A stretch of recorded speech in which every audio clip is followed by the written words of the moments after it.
The Chicago Blackhawks had an opportunity to massively improve their team this offseason, and they utterly whiffed on it. Entering year 3 of the Connor Bedard era, it was imperative that the Blackhawks do everything to assist his development, allow him to become the franchise cornerstone that they hoped they could build around. But their actions this offseason have quite frankly made that very unlikely. So today we're going to dive into why the Blackhawks utterly failed this offseason and why they're more likely to be replacing Connor Bedard with another generational talent come this time next year than they are to be moving forward with him as the centerpiece of their franchise.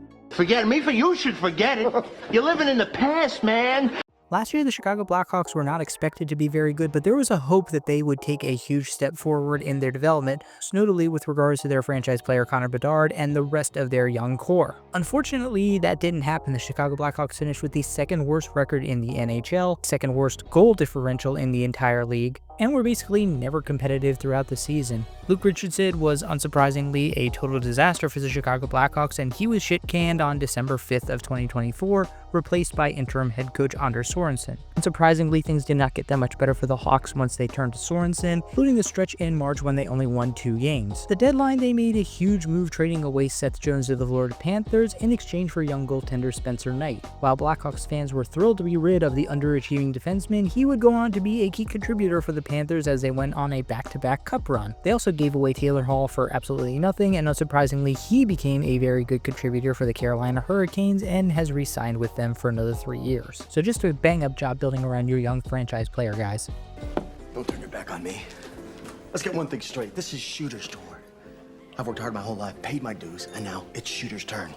And speaking of Connor Bedard, let's dive into the forward core, which is one of the weakest in the entire NHL. It is headlined, of course, by Bedard, the generational talent who won the 2024 Rookie of the Year, but then followed it up with a sophomore campaign in which he improved only slightly, adding 6 more points to his total, finishing last year with 23 goals and 67 points in 82 games. I'll point out here that other quote-unquote generational talents like Crosby, McDavid, and Ovechkin started out their rookie years basically being point-a-game players. Going into this year, Bedard will be flanked on the wings by Ryan Donato, brought back on a pretty team-friendly deal for a guy who's coming off of his only productive year in the NHL at age 28 and their lone big acquisition of the offseason, Andre Burakovsky. Seriously, Berkey's going to be on your top line? He was a fringe second liner at best on a pretty mediocre Seattle Kraken team. Frank Nazar will anchor the second line after a pretty ho-hum first year in the NHL with only 26 points in his first 53 games. He'll be flanked by Teuvo Teravainen, who is already regretting his decision to leave Carolina and come back to Chicago. Tyler Bertuzzi, who can't believe he's getting paid $5.5 million a year to barely scratch 50 points. If you're not Blackhawks fans, if you were hoping that there would be some optimism in your forward lines, look no further than the bottom 6, which is full of flotsam and jetsam like the old Nick Foligno, the perpetually bleh Ilya Mikheyev, and Sam Lafferty returning be the plug on the 4th line that everybody irrationally pins their hopes to. As far as younger guys go, you've got Lucas Reichel, Landon Slaggert, and Oliver Moore, who could crack that bottom 6. But honestly, looking at who they'd be playing with, it's probably better if they stay in the minors and or college so they don't just learn how to dump and chase and skate back into their own defensive zone.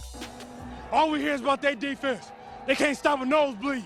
After looking at maybe the worst forward core in the NHL, you would pray that the Blackhawks defense would actually be somewhat respectable, and those prayers would be largely unanswered. With Seth Jones gone to greener pastures, the top pairing hopes will be pinned to 2 young players in Alex Vlasic, Sam Rinzel. Both have shown great potential, but might be good to have 1 or 2 competent top 4 defensemen who can show those guys the ropes. But who gives a fuck about developing young defensemen anyway, right? Now, their prized defensive prospect, Artyom Levshunov, will be projected to start on the second pairing, but I have a feeling he'll grow into the first pairing role by the end of the year, just based on the fact that there's nobody in front of him who could possibly emerge as a legitimate #1 defenseman. He'll be paired with Wyatt Kaiser, who's not been any good, but I can't really blame him given that the Blackhawks just seem uninterested in helping any of their young players. On the bottom pairing, Connor Murphy is still here, dug in like a tick that you just can't get rid of, paired with Ethan Del Mastro, who is an AI-generated player. This team also technically employs Shea Weber, but God knows at this point if he actually tried to step onto the ice, his legs might just clean fall off. Wait, it's not Goldberg. It's Wes. Here, take it. Thanks. The Goalending! While the offense is an absolute disaster and the defense is so raw, I think I heard Gordon Ramsay yelling about it. For a young goaltender tandem, you could do way worse than Spencer Knight and Arvid Soderblom. Players have shown in their young careers that they can be at least half of a decent goaltending tandem, but neither has really emerged as the guy. And quite frankly, playing on this team behind a defense so green Kermit the Frog is singing about it, I can't really see either of them having a Dustin Wolf type campaign. Keep them both, for sure, watch them develop, but good God, they need a lot of help if either of them are going to emerge as a quality #1 starter. You ain't gonna be able to hit them. They're too good and you suck something awful. Yes, sir, I sure do. As I mentioned, last year, the Blackhawks fired Luke Richardson and replaced him with interim coach Anders Sorensen. The Hawks made it clear that Sorensen would have a chance to earn the full-time job, but in all honesty, that didn't really seem likely given that the Blackhawks were still pretty terrible under his leadership, and there were a lot of very good young coaching prospects that the Blackhawks should have easily been able to lure over based on the tantalizing prospect of being the guy who could right the ship around Connor Bedard. So let's see who they ended up with. Now comes the part where we throw our heads back and laugh. Ready? Ready! Shitting me? Jeff Blashill. You ended up with Jeff Blashill. With all the other coaching candidates out there that you could have picked, you picked the guy who made the Detroit Red Wings an unwatchable mess for years, then went to the defending back-to-back Stanley Cup champion Tampa Bay Lightning and drove their defense into the ground. That's who you want leading your team in the critical years to build around Connor Bedard and build him up as a star player in this league. There were so many other better young coaching prospects out there. Mitch Love, Todd Nelson, Dan Muse. My God, I would have felt better if you had gone after frickin' Laviolette than Jeff Blashill. Alright, Blackhawks, get ready to watch Connor Bedard dump and chase for 20 minutes a night. Your inexperienced defense to get cooked like it's under a solar flare. God, Kane and Taves should be first ballot Hall of Famers just for getting this fucking franchise multiple Stanley Cups. Since you're new here, I'm gonna cut you a break. Oh, Magic Conch, what did the Chicago Blackhawks do this offseason with all their cap space, picks, and prospects? Nothing. That's right, the Chicago Blackhawks made one trade of note, making a 1-to-1 trade with the Seattle Kraken, sending Joe Veleno for Andre Burakovsky. That's it. That's all they did to boost their NHL roster. Shocker of all shockers, I don't think that's going to be enough to make them a very good team this year. In the draft, the Blackhawks did have 3 first-round picks, and they used the first of them, number 3 overall, to draft Anton Frundell, a guy who's drawing comparisons to Alexander Barkov, could definitely be a good piece for them going forward. The problem is, like I said, already fairly deep in the rebuild, and you need guys who are going to impact players now. So while I like Frundell, he doesn't really move the needle for them this year. He may not play for the team at all. They also took 2 shots later in the first round with Vaclav Nestrasil and Mason West, both guys who I had a lot lower on my boards, but you know, late 20s, they took a shot on those 2. Pretty good. Pretty damn good, lads! Yeah! I mean, it's Connor Bedard.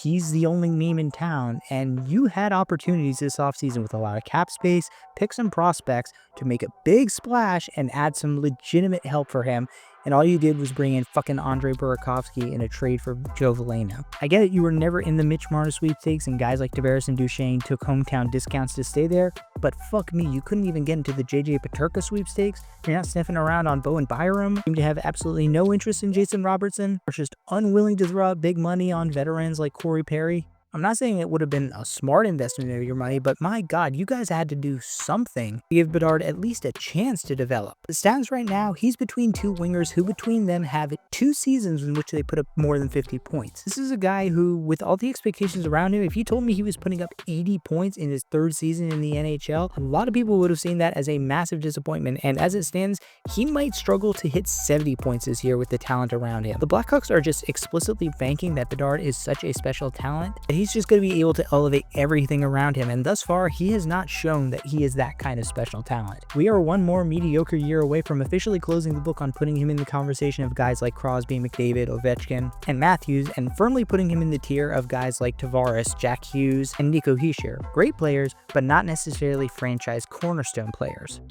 I'll give you a winter prediction.